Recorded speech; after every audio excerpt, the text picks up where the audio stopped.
Welcome to Turn a Page, the official comic book club for Nerd Initiative. Each week, the NI Bullpen will be covering the world of comics, talking to creators, deep diving into some fantastic stories, and much more. Now let's hand it over to the team and turn a page.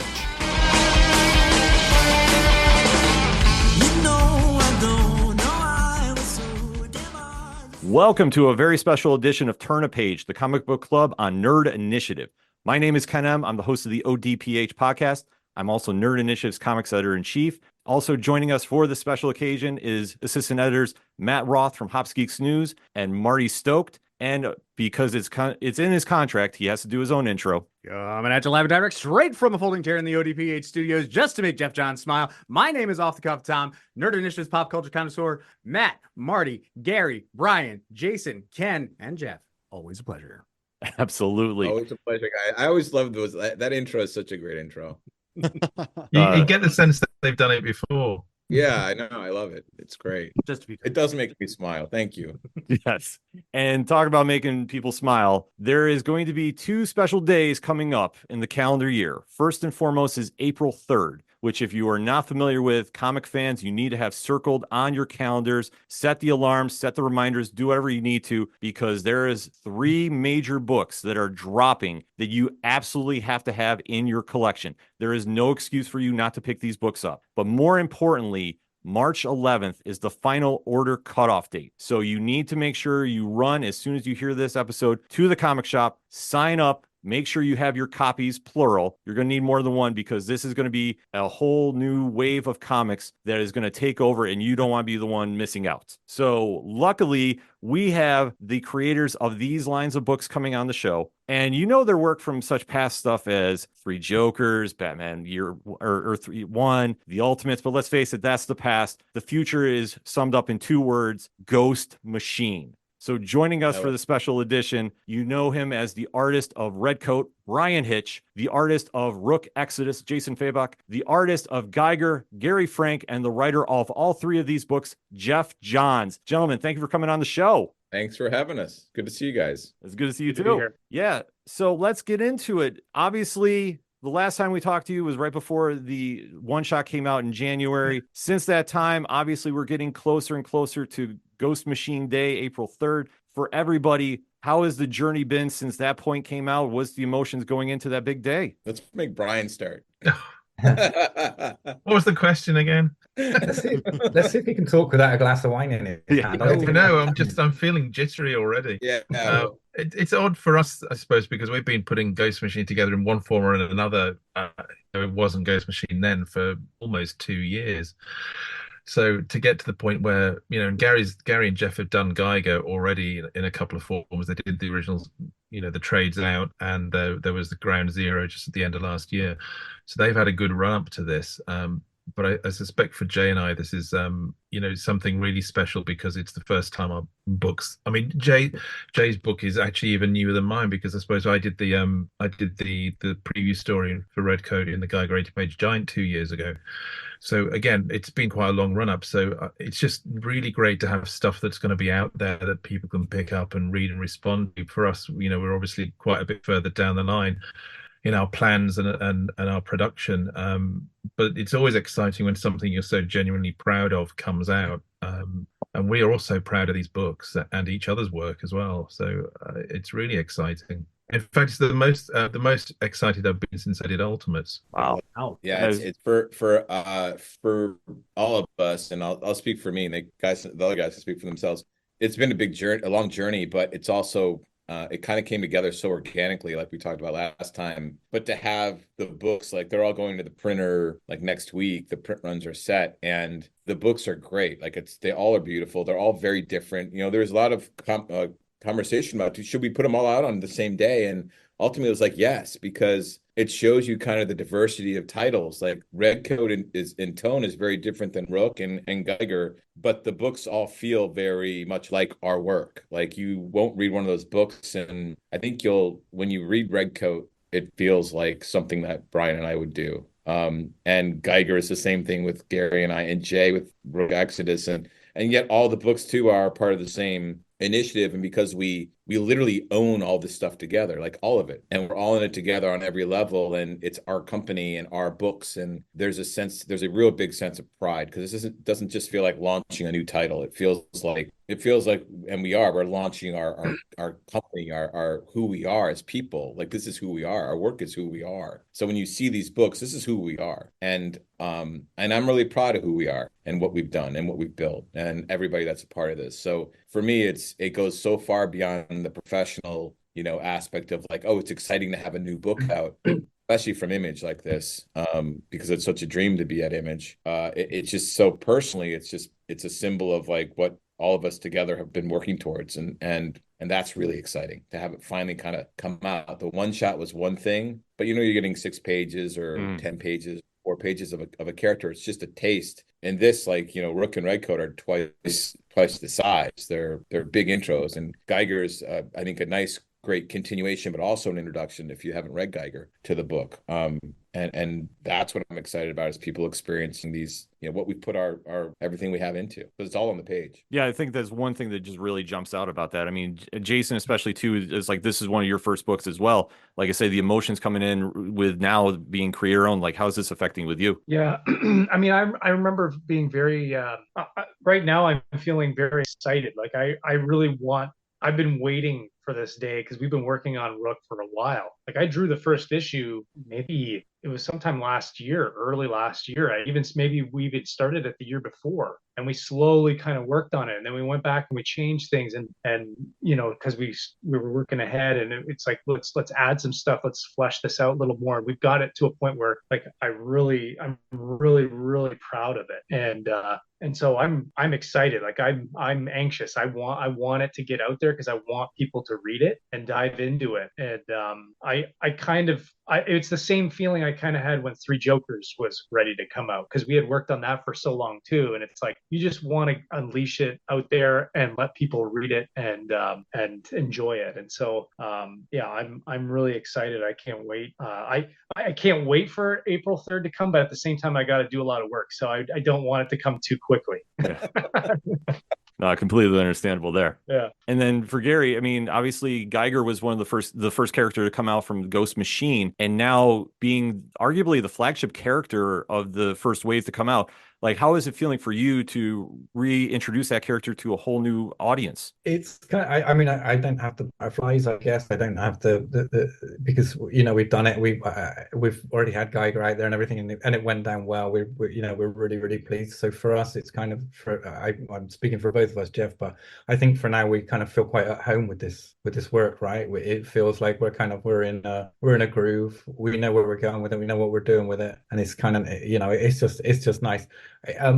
We've talked a little bit about how the fact that we've done so much kind of feels like, and the fact that you're returning, it feels like there's not so much world building involved. I don't know if that necessarily reflects in any way on how we feel about the launch of the miniseries, but it does definitely feel like a continuation of something, which I guess it is. Yeah, it feels very lived in. I think the interesting thing about like GEIGER, like we're on like our 12th issue now of GEIGER, and including everything, and it feels really comfortable. Like, I love the characters. There's new supporting cast member that joins up in issue 1, and it feels to me, it feels like the classic comics I love. I mentioned the original Vertigo line a lot, like Preacher and Shade the Changing Man and Animal Man, and like that had an influence on kind of, for me, in each one of these. They're so tonally different, but they're just classic character-driven stories that are a little bit off the beaten path. They're not quite superheroes. Like they're almost all superhero adjacent, but we didn't want to do straight capes and tights. And GEIGER has a very kind of gritty feel, but it's still there's a lot of emotion in GEIGER. There's a lot of like, GEIGER is kind of this guy that's caught between being a really violent, force of nature as a glowing man, but then also a very caring and kind husband and father as Tariq GEIGER. And that push-pull is evident, I think, in every issue. You see these moments of real warmth from him, and then you see these moments of brutality and that kind of, protective nature. Like, his story really is like, protection it's being a father isn't all about protection, which he, I think, misunderstood. And it's about a lot more. And being your role in life can change, and, what you're meant for can change. And And that man versus the monster is kind of a classic trope I think Gary and I both love. Yeah. That's really what Geiger's all about. It's this guy's got to find purpose, and but it's really fun to watch him meet people we really don't like that deserve to be beat to hell, and he does it.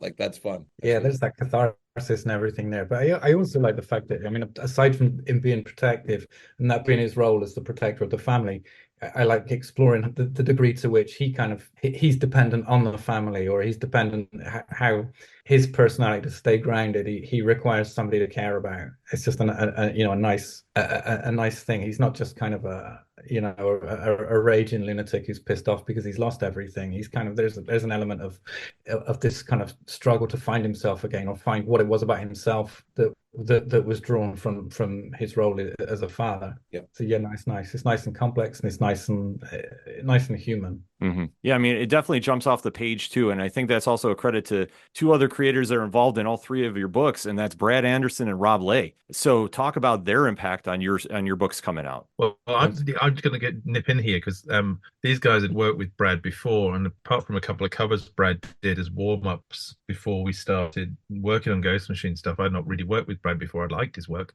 but never worked with him before. So it's been kind of a real process of discovery of just how really bloody good he actually is.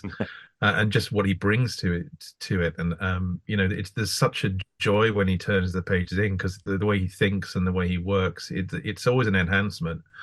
And the same with Rob. Apart from how good a physical letterer he is just he knows placement really well. You don't have to try and control that. He just understands where to put it in the artwork. And now I've got him contributing because of the period setting. There's all these different kind of places, signposts, and if you look at like Victorian or 19th century cities where Simon's hanging out, there's an awful lot of billboards, because they advertise what the shops are, what they sold before there was kind of the advertising that we're familiar with. So I've just started asking Rob to do all that stuff, because it just looks much better when he does it than when I do it. So again, that's an enhancement to the artwork. So there's they're both part of the art team. You can't just say they're colorists and letterers. They're part of the art team. Yeah, they're massive creators. I mean, Brad, we call him the master of light, or I call him the master of light, because he can make anything light up off the page, including Geiger. I don't know how he makes Geiger look like he's glowing during the day, but he does. The process to it that he is some kind of trade secret. He won't tell me what it is, but he's just phenomenal. And you can see all these books when you look at them. Each one has a different palette. I love that Geiger's got this like yellow green look, and Redcoat's obviously got the red, and Rook's got this yellow palette to it. But Brad's so enthusiastic about the books, and Rob doesn't just letter the books like Bryan says. He does placement, sound effects for the books, and also he really dives into story. Like, he's not just lettering; he's into it, and he always has notes in the columns that make sense. Like, hey, what about this? What about, like, he's thinking about it, and that's appreciated so much because it's truly additive to the book, and that's what these guys do. Brad and Rob add to the book; they make the books better and better, and that's what you hope for when you're working with creative people. But and also Brad and Rob go well beyond colorist and letterer. They're part of the company. They're really important to the culture of the company and who we are and what we do and how we do it, and all their experience in different things. Like Rob's worked for toy manufacturers, and I mean, all of that kind of comes into play. And when we're together, I mean, you won't find someone else that's at the pool more at the hotels than Brad Anderson with a drink. We're actually, the whole company's on like a Signal chat, and it's really fun to just Brad and Rob are two of like 20 of us, that it's really fun to just be on Signal with people across the world talking about sometimes our comics and our company, and sometimes just, hey, it's snowing today, look what I got to deal with, and it's really funny. You can't blame Brad for being in the pool all the time when you see what the fact that virtually every day there's a picture of him shoveling snow off the driveway underneath Canada. No wonder he likes the swimming pool when he gets access to it. He's got one in his back garden, actually. You never see it though, will he? It's that over. It's really that camaraderie and that personal connection and conversation that continues beyond our work, and that to me is what makes this company so special, and why the books are really good, because everyone cares so much about him. It's not just a paycheck. It's not Well, even it's what we said yesterday, wasn't it? We all came for the creative opportunities and the business opportunities that something like this represented, but there's no doubt we're staying because of the people we've connected with. Yeah, for sure. It's like I feel so protective of this group because everybody's so damn good and everybody's such a great person. Like you're like, oh my gosh, this is like it's a perfect storm of creative and personal and professional people. It gives you kind of the fact that we're all kind of like that, and we've all got this kind of group together. It also makes you kind of feel a sense of responsibility in terms of the work, in that you know that you're not just working for yourself and to make sure that you get another freelance gig. It's the fact that you know that everybody's interdependent. Everybody needs everybody else to be doing well. So it gives you this feeling of kind of you need to pull your weight and you need to do your best stuff and you need to do it on time because everybody's dependent on you. Yeah, there's a sense of pride to it all. Well, there's no competition, is there? Because I mean, it's the kind of competition that comes from being inspired by the people you work with, and you want to be as good as them and work as hard as them. But we're all just so into each other's stuff and interested in each other's work and the stuff that we've got coming up from others like Pete and Francis and Pete and Peter and Maytal and Lamont stuff as that's developing. And it's not just you anymore, and it's not just you in this job. We talked before about how, I mean, having 3 books launched on the same day. In our freelance world, you all want your book to be number 1 because it's important for you to have this personal level of success. But that's not what it's like here because we all own Ghost Machine, and Ghost Machine owns all the IPs and all the books, and all the profits are shared in that way. That takes away that level of competition. You want to be good, but you want everybody to succeed, and it doesn't matter which of us is selling the most books at the end of the day, because we're just not looking at it like that. There are bottom lines for the company to think about in terms of the numbers you need to shift, but I'd be just as delighted if Hornsby and Halo was the biggest seller that Ghost Machine has all year. We're just as excited about that.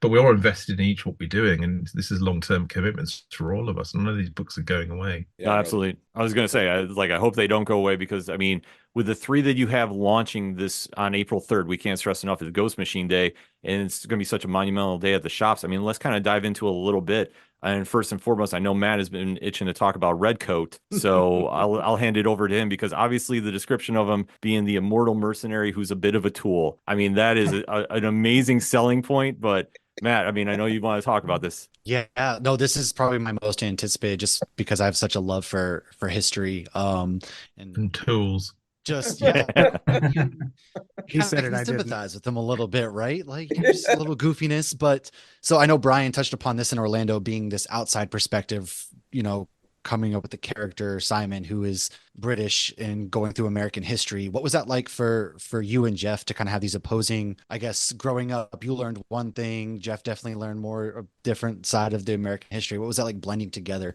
to create this magical fantasy that just travels through time? Well, the weird thing is, I suppose, is that culturally we're actually extremely similar, because the culture I grew up on, I mean, I might have grown up in England, the far north of England, where culture was few and far between anyway, but it was all American stuff, from whether it was Cagney and Lacey or Superman the movie. It was American pop culture that I absorbed. It was American music I listened to, and American comics. So American comics, absolutely. It was all American. So when my sister and I used to talk when we were kids that we just wanted to go and live in America because it was so much. Obviously, this is 1970s America, so perhaps it wasn't the best place to be, but. But yeah, so we have the same culture. We're the same age, have pretty much the same kind of pop cultural background. We both adored Superman the movie. Geoff worked for Dick Donner, so he's got an even bigger connection to that material. And there's more similarities between us than there are differences, I think. We've had different lives, certainly, but I don't think the cultural differences are there. But we do bring different sensibilities, because when it comes down to it, Geoff's American and I'm English, and Simon's an Englishman in America, so there's always a personal perspective to that. I don't know how we got onto it being an Englishman, a British soldier in It just sort of came out almost Okay. by osmosis, really. It was almost like, who's the most undeserving human being to become immortal? And it was like, well, maybe Obviously, he was an Has to be an Englishman, right? Englishman. Yeah. an English redcoat soldier, right? And then we had to be like, it really did start with that. It's like, who's the most undeserving person to gain immortality that would just absolutely waste it? And he's not, it's funny because we were talking about Simon as we do all the time. It's like, he's not cynical. He's not really cynical. He's just kind of like, that's the way things go. Like he's He's just kind of aloof. Yeah. he's a little aloof. He's a little like he's Well, everything's face value with Simon. There's no real subterfuge in that regard. Is when people show themselves to be assholes, he believes them. There's no kind of second guessing that. Yeah. It's a really I really can't wait for you and everybody else to meet Simon in full, because I think like by the time you see him running, he deserts the Battle of Trenton, and by the time you see him desert it and hide from the colonists, you already kind of get a sense of who he is. But this first issue paints a picture of a man who he grew up with feeling worthless, and he still does, but it doesn't really bother him. It just kind of is who he is. And it's that face value again, isn't it? Yeah. Because he's been told he's worthless, so he accepts that he's worthless. So okay, and he's also but he doesn't seem to bother him, and he'd rather talk his way out of things or run away from things than solve anything. And he's done that for 116 years since he's been immortal, when we meet him in 1892. But it's fun too, because there's a little dash of like greatest American hero in there, because he thinks he's immortal and that's it, but there's a lot more to it. And he just is kind of at times an idiot, so he doesn't really know or even care to explore much of what happened to him. He just knows that he gets killed and he wakes back up about 24 hours later. And there's a few things like about being immortal, like you're always a little hungry. Like no matter how much he eats, he's always just a little hungry, and it's super annoying. And he's always broke because he's terrible with money. He thinks it's a curse. He's like, I must just be like, that's the curse. But he's just terrible with money. And people, yeah. Yeah, he's awful with people. He has terrible relationships. He makes a lot of enemies, causes a lot of damage. By the way, also he meets a young Albert Einstein who speaks German. And I love that Simon, he's lived 116 years and he hasn't bothered to learn another language. Like he just doesn't really. It's not like there was much of an education system back then either. No, but self-improvement is not something that Simon really considers. Yeah, but that is a very English thing, to live 116 years and never bother to learn another language. There's nothing more English than that. No, that's absolutely true. or American, by the way. That's also true. I mean, you can always spot the Englishman abroad because he's walking around shouting, "Doesn't anybody speak a bloody word of English around here?" Yeah, it's funny because and look, you guys can tell by the thing I love about Redcoat so much is there's a great world behind him, a great mythology behind him, but all we talk about is him, his character, who he is, and then when things come his way, how he deals with things, which is often run away. And that's what makes these books, all three of them, so great, is that they're so built on character. Like Redcoat is built around, it's Simon Pure's book, it's his story. Everything's from his perspective, his point of view. And it does have Matt, like, okay, his view of America and how it's run, but it's not necessarily about that. It's not a political book. Mm-hmm. It's kind of a universal emotional book about, but we just did decide who was the most undeserving human being that could become immortal. And I think after me, it was Simon. Yeah. Yeah. So, does that kind of set us up for, I know everything's kind of at face value with Simon, but are there going to be a bit more emotional aspects and twists and turns that people might not expect from this book then? Yeah. Yeah, that's the journey, isn't it? It's the big emotional journey where you take somebody who's this, disregarding, superficial asshole, and you turn him, it might take 350 years, but as we say, the day he becomes that decent human being that suddenly realizes that here's the person that the world needs in that moment, that's the end of the story. And if it takes 100 issues to get to that, or 150 issues, but once we get to that, it's just that's the story done, because it's the journey for Simon. But for us, it always takes a lifetime. But Simon's lifetime is essentially, has no end. Yeah. So it's just, how long does it take you to learn from your mistakes? For me, it's taken me, I'm 54, and I would say that I probably only really figured shit out now, both personally and professionally. You're Simon's. you're way ahead of Simon, Bryan. Yeah, I know, but that's but by the time we meet Simon in the 19th century, his if we say he's got a 300-400 year lifespan, he's still pretty much only middle aged. So he's only hitting the point that I'm hitting, because I'm obviously going to live to 108. Yeah, it's a really unique book, and it's 38 pages too. So The first issue, yeah. for $3.99, and great beautiful art by Bryan and Brad and Rob. But it's fun. It's just fun because it's so different. I don't know of any other book out there ever that was like Redcoat. It's definitely a unique story, and that's 100%. I can't wait. I can't wait for all the books, but as soon as I saw like the lineup initially, Redcoat was the one that jumped out immediately to me, and it's already been ordered at my comic book shop. That much I do know. Well, that's like our hope is that all our books appeal to, like, it's just they're all going to appeal to different people. Some people might like that, some people might like this, some people might like all of them, and that's the goal, is to create books for different tones, for different audiences, or the same audience, as long as it's just quality. Like, that's our key thing is Ghost Machine. It just is going to symbolize its quality. It's people who are artists, who great stories, great art, great characters, and different tones. Yeah, you speak about the quality, which is incredible, and that is the case with all of these books, and it just shows in that big massive book that you guys put out earlier to tease everything up.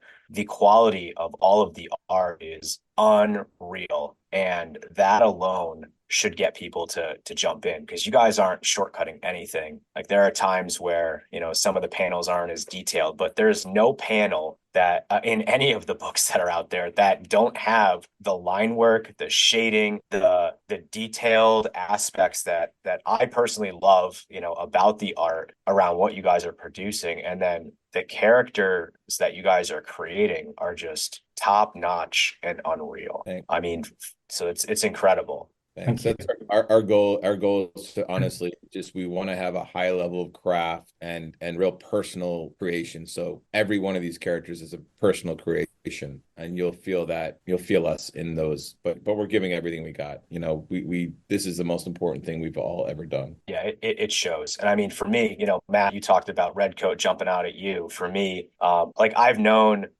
Geiger and I've known Junkyard Joe, and those are automatic pulls because I love them and I want to see where that character goes. And I thought that was an incredible start. But for me, like, when I saw Rook, I was like, wow, like, just the character design alone and the tease that we got with the 6-ish pages in that one shot just gave us tidbits about what this world is really about, but nowhere near enough to where we know where it could be going. And there's so many questions that, like, when I was reading through it, had me intrigued. And it has a whole bunch of different themes that are playing into it with the corporate. You kind of got this post-apocalyptical sense. You got this really cool tech helmets where you can, have conversations with animals, and there's animal aspect to it, which I loved, and hyper detailed. But for readers that haven't really saw the first 6 issues, like Jason or Geoff, can you give us a quick introduction to Rook? And then following that, I really want to know the inspiration behind Rook's character design and the backstory, because I feel like it definitely, this is something that hasn't been done before. There are aspects that I've seen, but not melded in the way that you guys are melding it, and I'm really digging it. Geoff, why don't you lay out the story stuff, because you're great at that, and I'll talk about it. Guys. Okay, Jay. Okay. Jay, it all started with the design that Jay had of Rook that he had since he was, how old were you, 13 or something? Like, I mean, it evolved over years, but yeah. But Jay, we were talking about like what we wanted to do, and Jay eventually, we sent this design, and I said, like, let me take this design and just think about it. And I came, it only the initial thought was the next day. I called him and we started talking about like our relationship between technology and animals, and the idea, like, everyone has a favorite animal. Like, it's just, we do, right? We all were kind of grew up, what's your favorite animal? It might change over the years, but we have a favorite animal. And we relate to animals in a certain way. And there's something really cool about doing a world where, okay, if this guy Rook had the ability to kind of control these birds with this helmet, and there are other wardens essentially that have these different helmets that control animal species, and these helmets affect them, and They talked to these animals, and it was all under the pretense of a world where, who doesn't wish that everything was under control here on Earth? Like, who doesn't wish that everything was like, from the weather? I sure do. From the rain yesterday here,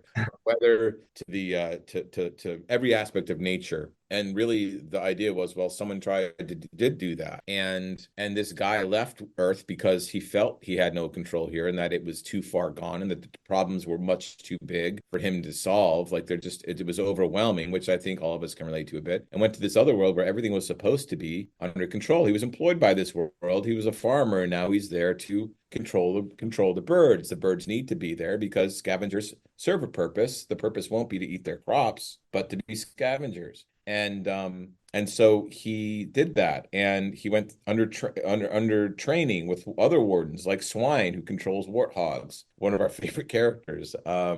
He's like Pigpen if he became a superhero, and from Peanuts. And he's got these boars he loves. He loves his drift, his pigs, and the technology broke, and everybody who paid to move to this planet Exodus left. They paid to leave, and the employees were left behind by the corporation, who said, we'll be back, and they never came back. And the world has since devolved into a war over the control of nature. And these wardens are the most prized kind of people that control these animal species. And so Rook, when we meet him, he's just trying to finish building a rocket and leave Exodus. And every week or 2 weeks, he sees a rocket fly up into the sky as someone is trying to escape. And more often than not, the rockets detonate and they crash back down to the ground, and he scavenges them with Swine for parts for a rocket he's making so that they can leave.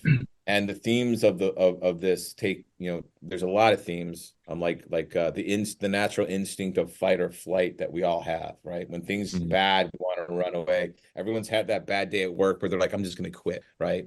Or had a bad time, like where their instinct screams, that primal instinct screams to just fly away, just leave. And that's just, we all have that. And the other one is to stand and fight. And that's really within Rook Exodus, what it's all about is, when a world's overwhelmed with problems, what do you do? And then also a relationship with animals, and just cool kick-ass action too, with like helmets and animals. And we love like Jay and I love 80s cartoons like Thundercats and yes, GI Joe and all that. They had such great characters, and they were all so unique and fun. So it's got a lot of aspects to it. But yeah, and it's about this guy Rook, who's a scavenger now. He's like the birds that he controls. He's scavenging for rocket parts to leave and fly away. And that's where the story starts.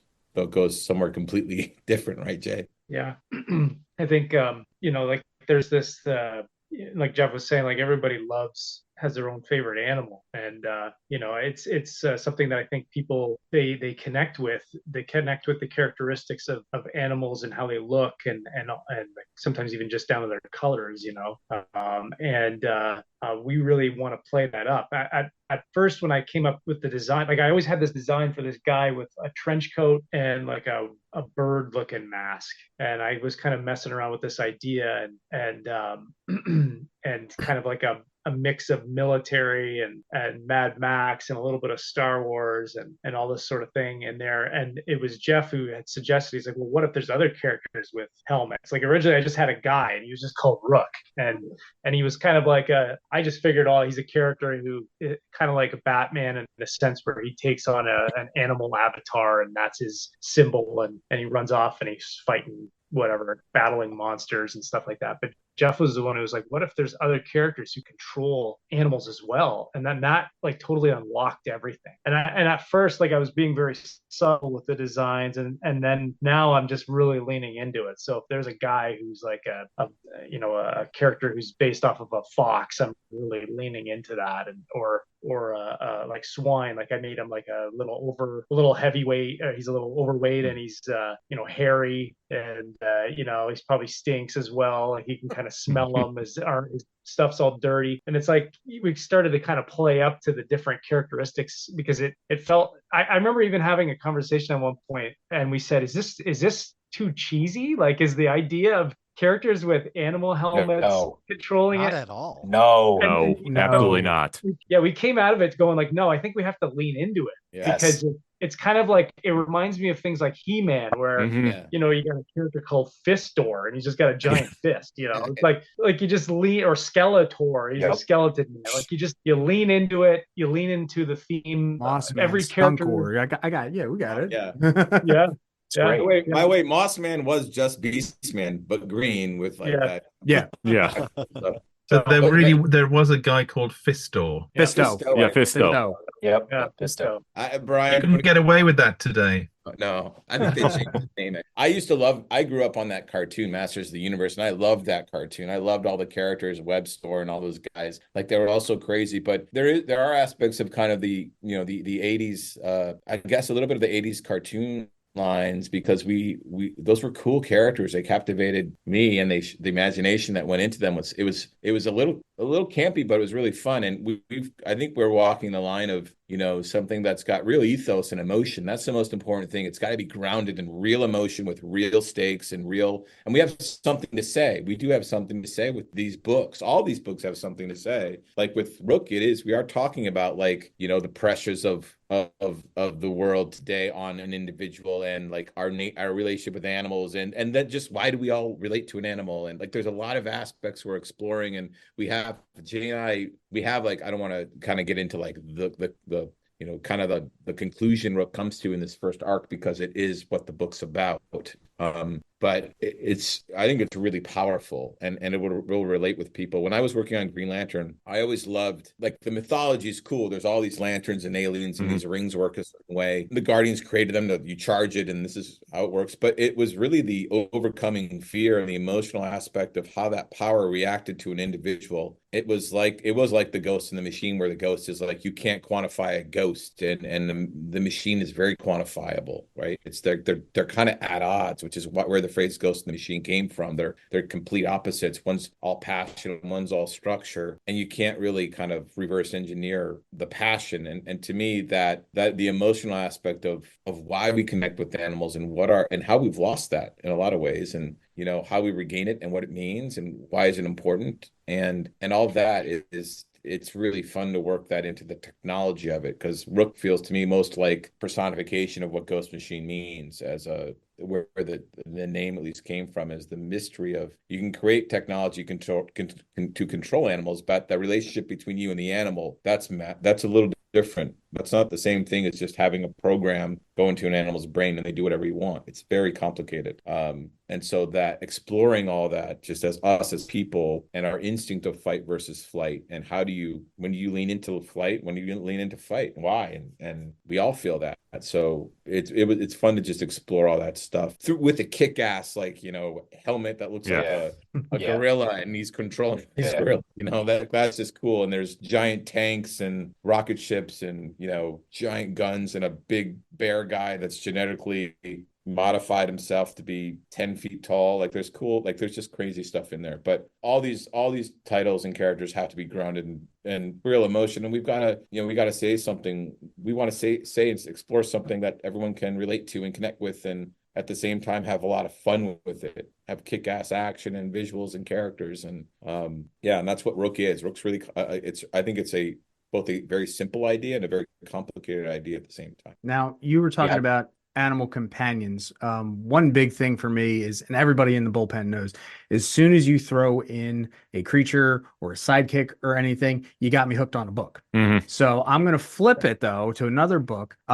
Where did Barney come from? Like, I read the 80 page, don't get me wrong, but where did the name Barney come from? That is like the most important question of this whole thing that's going on. This is why I'm sitting here today. Barney was the name that came out of a lot of conversations and can we say what the first name was that we first came up with? Yes. We were originally going to call him Bryan, but we changed. But we ultimately, not you, Bryan. Bryan Cunningham was the inspiration. We ultimately changed it to Barney. And here's the thing about a name like Barney. Barney's it's just a very I knew a dog named Barney. Barney was a really kind dog, a fun dog, and and it's a loving name for an animal, and so that dog kind of inspired the name. And Barney is, an example of Barney is a big character in our book, a really big character, particularly in the first arc. We're even going to have an issue that's just Barney too, coming out a little bit later. Oh, let's go. Yes. Yeah, the two-headed dog. He'll meet other mutant animals that he befriends. But it's gonna be awesome. Can't wait. We love animals in Ghost Machine, so there are a lot of animal characters. They exist in all, like a lot of our books. Pranky, the world's worst Boy Scout in High Street, has a dog. But there's Barney was designed to be a warm addition to Geiger's cast, and you can see that in that 10-page story. For those who don't know, like Geiger, he reads, he loves libraries. It's the only place scavengers don't raid because nobody wants books. Like, that was a really hard panel for me to see the whole library just lit up like that. That was knowing the character now. And there's a little bit of a nod to that great Twilight Zone episode, if you guys remember, Burgess Meredith, who just wanted to read, that were all the time to read books, and Geiger passes the time by reading books, and he finds this, he sees these dogs in this library, including the little mutant puppy Barney, who's a little barking at him, like yapping at him. He's like, okay, whatever. And Geiger's pretty closed off, and when they're attacked and an accident happens and the dogs all are killed by this creature, and the only one surviving is this little two-headed puppy. And Geiger can't help but take him in. It says a lot about who Geiger is. Speaking of Geiger, with the production, how that's been, since Geiger is technically the granddaddy of the Ghost in the Machine.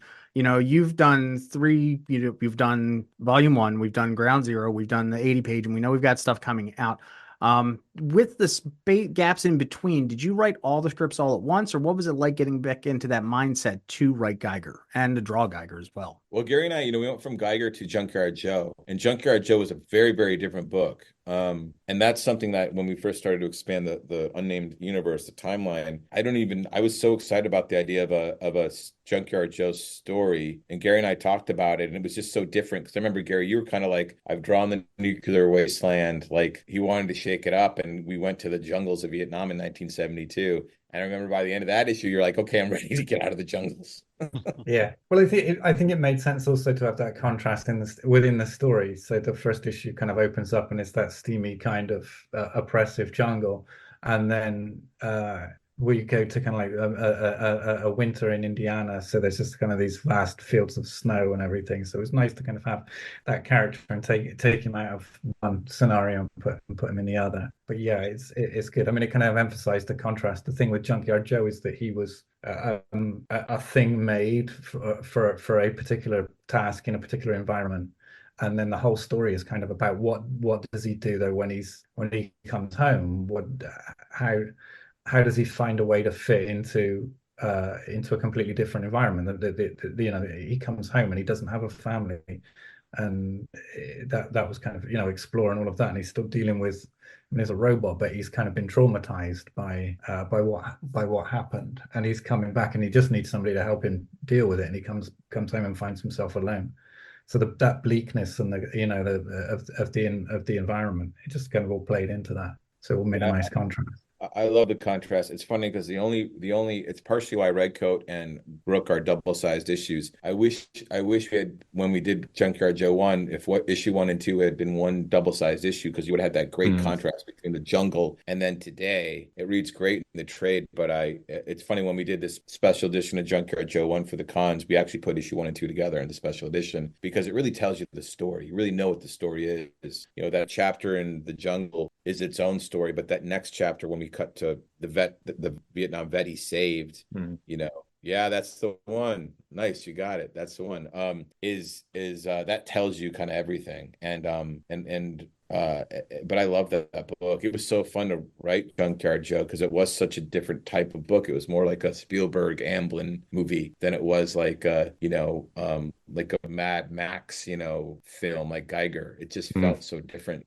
And having it taking place in a small town in Indiana, Melody Hills, Indiana, with the family next door and kids, and I love those kids. It reminded me it had a dash of like what Gary and I did in Shazam in that first Shazam stories. I love like having, like Will, this little kid, this little punk boy kid in there is just to me is the funniest kid. But having all kids in there with a robot and this 76-year-old Vietnam vet, like it was a cool, different type of cast than I think Gary, you and I have ever done. And you don't usually see that in books, you know, and there wasn't anything about vets. Like we haven't seen a lot of stories that explore what it's like to be a vet coming home, and that's what the story was exploring. Yeah, no, it's a fantastic story. So I know we're coming near on time, but before you guys go, obviously Rook Exodus, Redcoat, and Geiger, all 3 issues are #1 issues dropping on April 3rd. My question for everybody here is, what was your favorite #1 issue as a fan, and did that influence anything going in with these issues? Do you mean of all time? Like a favorite #1 issue of a comic of all time? Oh wow. No pressure. I don't know if I ever read too many #1s because I mean, kind of growing up in the 70s, Bryan will probably attest to this. We kind of got American comics. We didn't really get them in any particular order. We were lucky we could get them. They would just kind of arrive in the newsagents. This story's probably been told a few times, but they were basically used for ballast on ships coming back from transporting stuff to America. So they would just end up randomly in newsagents. 5 months out of date. Yeah. When I would go to visit my grandmother, there was a newsagent that had American comics near her. So I would just kind of go up and rummage through the pile and hope there was something new and then pick out the stuff. Like 6 months later, I might still be rummaging through the same pile and gradually getting down to the comics I wasn't particularly interested in at first, but just getting desperate. And then every so often you'd kind of go in and there would be all of I used to really, for me, the treasure was a Marvel team up. If I could find a Marvel team up, that would be great. Okay. But yeah, so in terms of #1s, I didn't really know, to be honest. I kind of sort of more. Sounds like we need to have you back for another interview. Well, actually, growing up as a kid, so in the mid 80s, what was I, 15? And that's when Byrne did Man of Steel, and I got those #1s, and I just the excitement around Superman getting a relaunch, a rebirth, and a rejig, and it was so new then. This whole idea of reboots and rebirths, and that had followed on from Crisis, which I'd got as well. So as a kid who grew up only on DC Comics, because that's all we got, all they could get, those 2 things were a huge event for me, and touchstones too, because Superman was my favorite character and the guy who got me into comics in the first place. So, I don't think I was trying to channel that, but we talk about this with influences and things that have influenced us, is that often when you think about, I'm trying to do a thing just like, say, Jose Luis Garcia Lopez did in one of his comics, and you go back and look at it later and it's nothing like what you remembered. What you're really trying to capture is how something made you feel at the time you saw it. So that kind of features heavily in work, is the things that inspired you and how they made you feel, and that features heavily in something like this in Redcoat. And as I say, the only time I've ever felt that I was onto something as big as this, that was going to be as personal and, for me, a bit of a career jumping quality and ability and stuff on display, was the Ultimates, and that was a long time ago.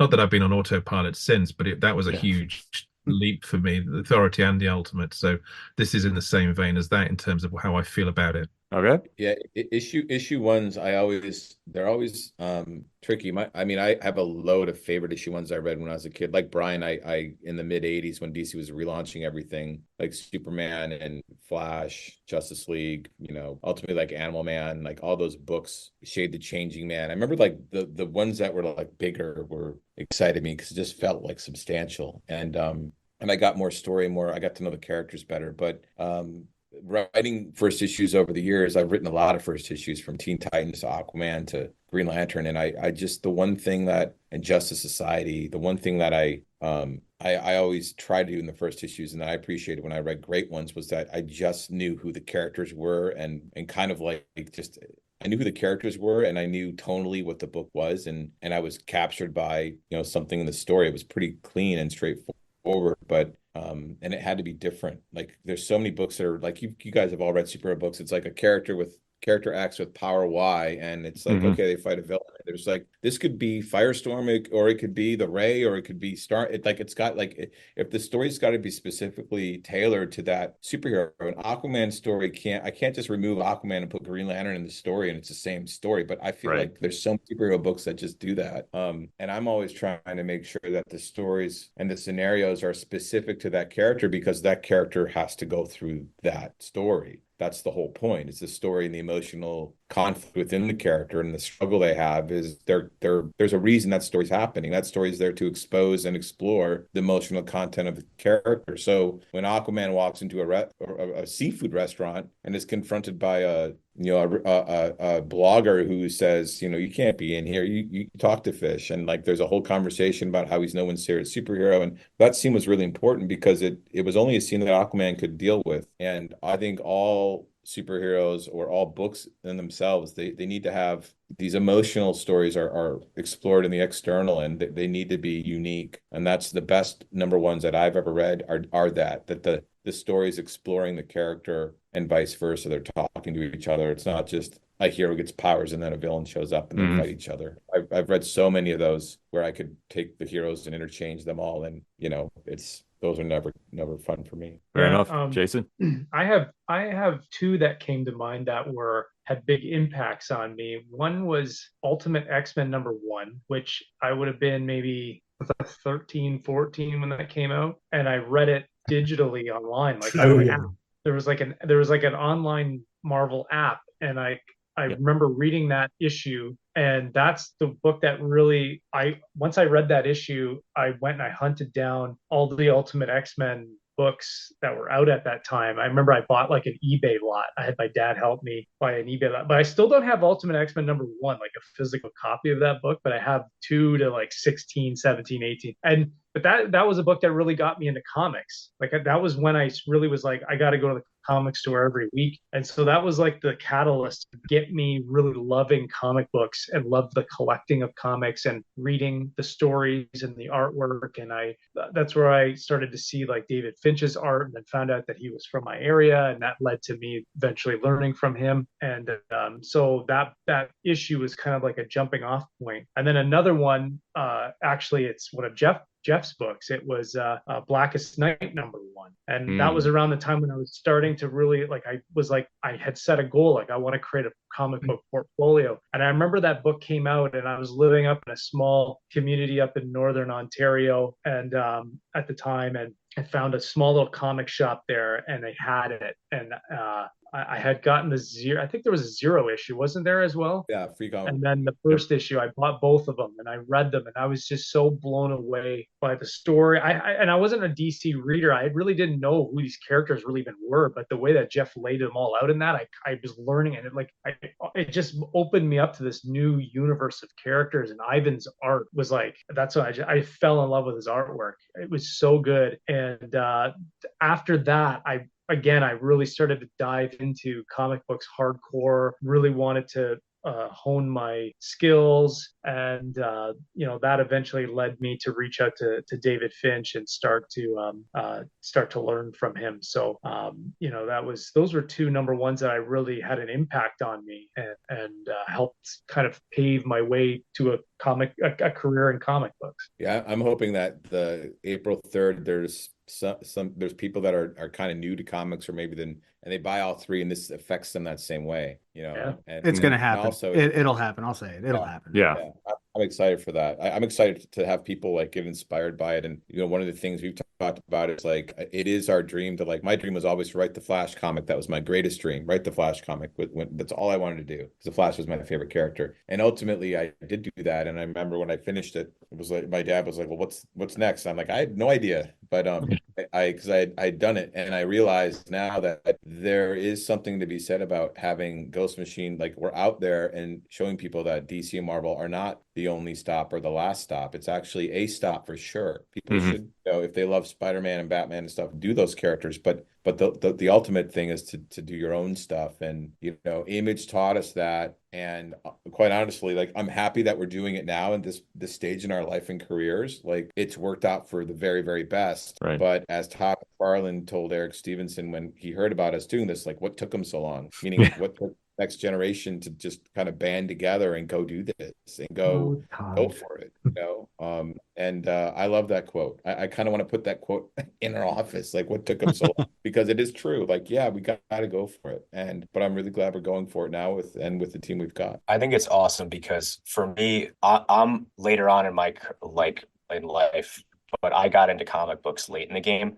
So as a new reader, just as the newest reader of the bullpen and of the group, like this gets me all teary-eyed, because like for what you guys are doing in the industry to make it easier to break in to comics is huge, not only for my generation, but like for future generations. Like comics played a huge impact in like helping my daughter read. She had reading problems, and I was like, well, let's try graphic novels. And then I found a huge comic book community, and Ken and others that kind of like helped pave the way for me to figure out like how to do stuff. So for you doing that on that level and bringing in new readers, just, you know, I get a little emotional about it. So I'm all in. I'm so stoked for you guys and to build out this lasting legacy. So I think it's great. Thanks so much. So that's really Thank nice. you.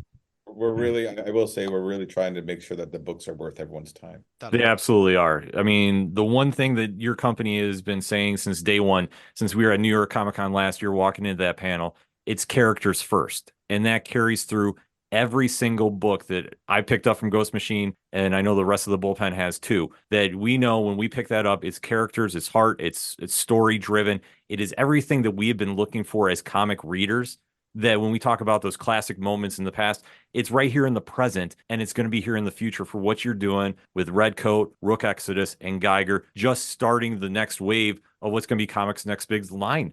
I mean, to be honest with you, I mean, there's no question about it. And like I said before in the beginning of this episode, and I'm going to scream it again, March 11th is final order cutoff date. You need to have these issues. And I would say get at least 2 issues of these, because you're definitely going to want to make sure you have a backup one, because they're going to be so valuable. They're just from a personal level that you are going to make sure you don't want to ever lose it. You want to make sure you have multiple copies of these issues ordered, and definitely spread the word about this to any single comic book fan you know, because if they don't have these issues in their possession on April 3rd, Ghost Machine Day, they're doing something very wrong. Trust me, this will be worth your time. This will be worth your money. You're not going to be let down, and this is going to be the start of the next big thing. Guaranteed. Gentlemen, thank you so much for taking the time out to talk to us today. We definitely have to talk after the issues come out. Always a Thank you pleasure. very much. Thank you, guys. Yes. Thank you. Thank you to the bullpen, Tom, Matt, and Marty. My name is Ken M. And thank you, the listener, for listening to another edition of Turn a Page. And we'll end it as we always do. When you're at a comic shop and you have a great issue in your hands, such as REDCOAT, ROOK Exodus, GEIGER. I get too excited. See, that's how I mess up my words. And you see somebody struggling to pick up an issue, hand yours off to them. Tell them turn a page. We'll see you next time.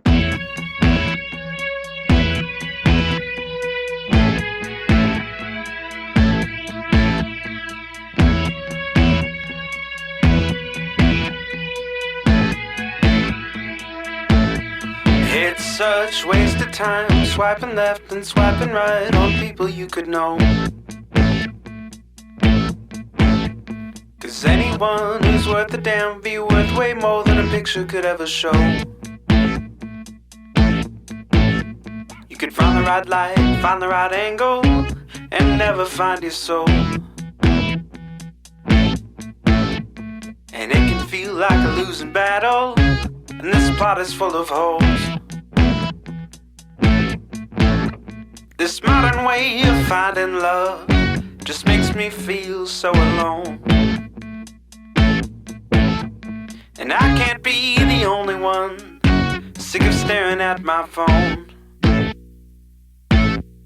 So look up, talk to me, a better way to spend our energy. Just look up, talk to me. We don't have to float alone on the open sea. Don't know that I believe in the old time fable. Everyone has just one true love. All I know is you're across this table, and you're all I'm thinking of. So look up, talk to me, a better way to spend our energy. Just look up, talk to me. We don't have to float alone on the open sea.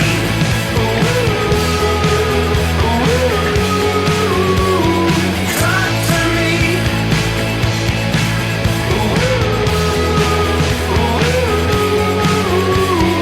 Talk to me.